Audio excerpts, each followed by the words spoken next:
Oi pessoal, tudo bem? Vamos dar uma olhadinha em nucleotídeos e ácidos nucleicos, tá? Essa aula está no capítulo 1 e capítulo 2 do Zaha, tá bom? Então, dando uma olhada na célula, do componente maior, né, da célula, para os menores das unidades básicas, a gente tem aqui no núcleo da célula, aqui em eucarioto, célula vegetal, né? O cromossomo, que é formado por DNA, que é formado por nucleotídeos. Ao mesmo tempo, eu tenho aqui na membrana celular, que é uma bicamada lipídica, com proteínas integrais e periféricas, né? E a gente tem aqui a proteína, que é formada por aminoácidos. E aqui na parede celulósica, nós temos a parede, que é formada por celulose, que é formada por componentes menores de açúcares, tá? Então,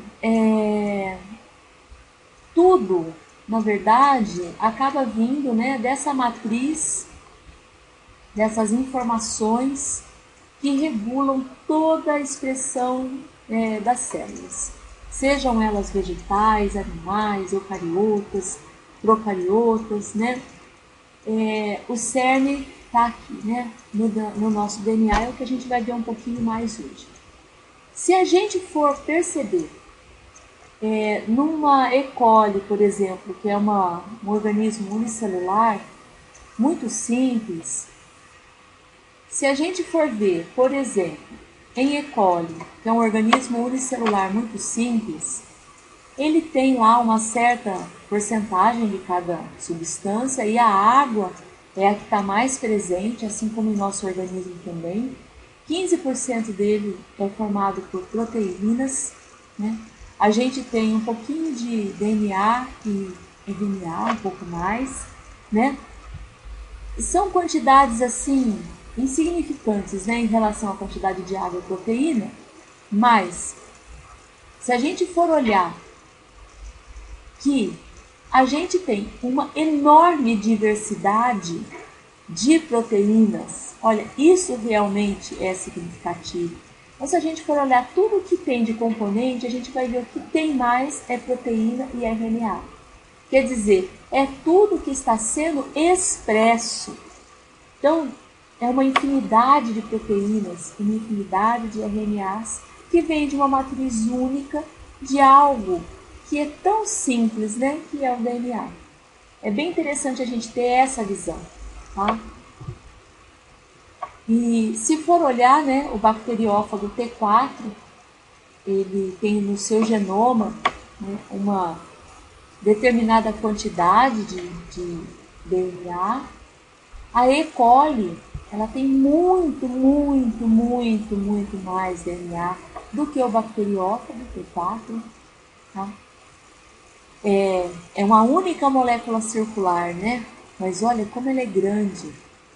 E ela é 700 vezes maior do que um cromossomo humano aqui representado. Aí esse cromossomo foi esticado, né?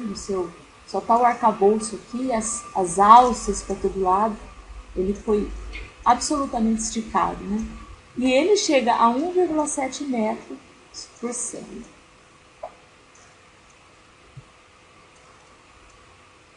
Então, o DNA é uma estrutura incrível, ela tem uma dupla fita e ela faz um giro em volta de um eixo. E com isso, e não é um giro todo retinho, que a gente imagina o DNA todo retinho assim, né?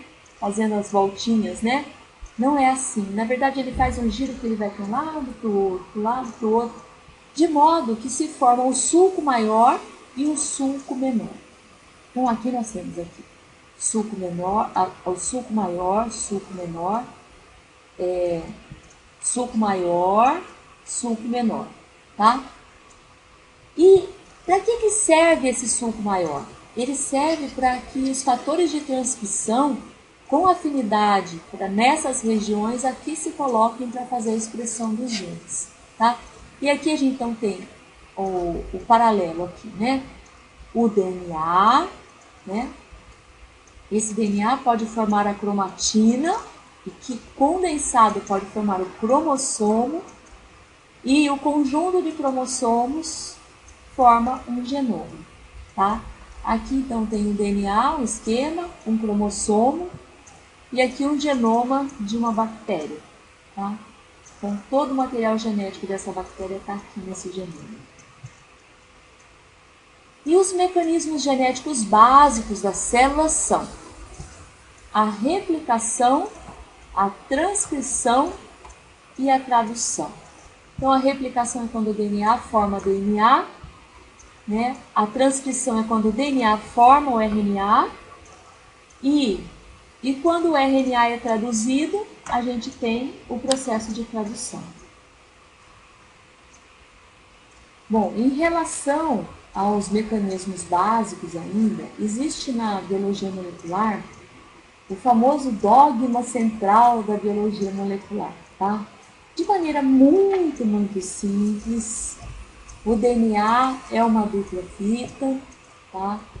E essa dupla fita, ela pode originar RNAs, e esses RNAs são traduzidos em proteínas, tá? Isso envolve várias coisas, os mecanismos de transcrição, o mecanismo de tradução, várias proteínas, várias enzimas, muita coisa mesmo, tá? Então, a dupla fita é transcrita,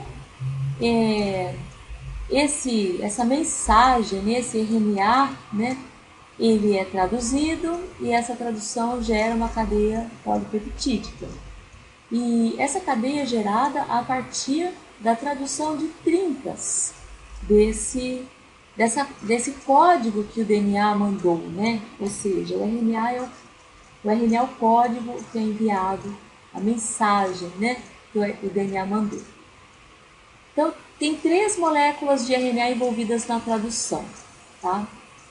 Então, o DNA ele é transcrito e tem o RNA ribossômico, o RNA mensageiro e o RNA transportador, que são envolvidos na tradução, tá? Existe o ribossomo, que é uma peça importantíssima, porque o ribossomo é formado a partir de RNA ribossômico e proteínas ribossômicas. Ele recebe os aminoácidos pelo transportador aqui, recebe o transportador, né, e recebe também o mensageiro. É traduzido e é formado então a proteína, tá? Então aqui mostrando, né, que lindo que é isso, porque você tem as subunidades do ribossomo, você tem as trincas do mensageiro e você tem o complementar a essas trincas no transportador, de modo que esse transportador vai entrando e vai deixando a cadeia polipeptídica, né, ali para ser formada a pequena proteína ou a proteína que vai sendo formada. E demorou bastante tempo para se descobrir como é que era a chave desse código, né? E hoje a gente sabe que ele funciona nessas trincas, tá? Esse código genético é degenerado. Existe códigos de iniciação, códigos de término, tá? Que vão orientar a formação da proteína. Tudo é formado por códigos. O DNA é tão interessante. E as proteínas são muito bonitas, porque são as ferramentas efetoras da célula, as verdadeiras ferramentas da célula. E elas podem se formar por uma, ou 2, 3, ou várias partes, né? Unidade funcional pode ser produto de um ou mais genes, tá bom? E mesmo um gene pode dar proteínas diferentes pelo mecanismo de splicing alternativo. E as proteínas podem ter função de estrutura, pode ser proteínas de transporte, por exemplo, hemoglobina, pode ser enzimas, elas podem fazer várias coisas, né? Então a proteína realmente é a efetora da célula. É isso aí, pessoal. Na próxima aula nós vamos ver armazenamento e transmissão da informação genética e os RNAs, tá bom? Beijo. Tchau.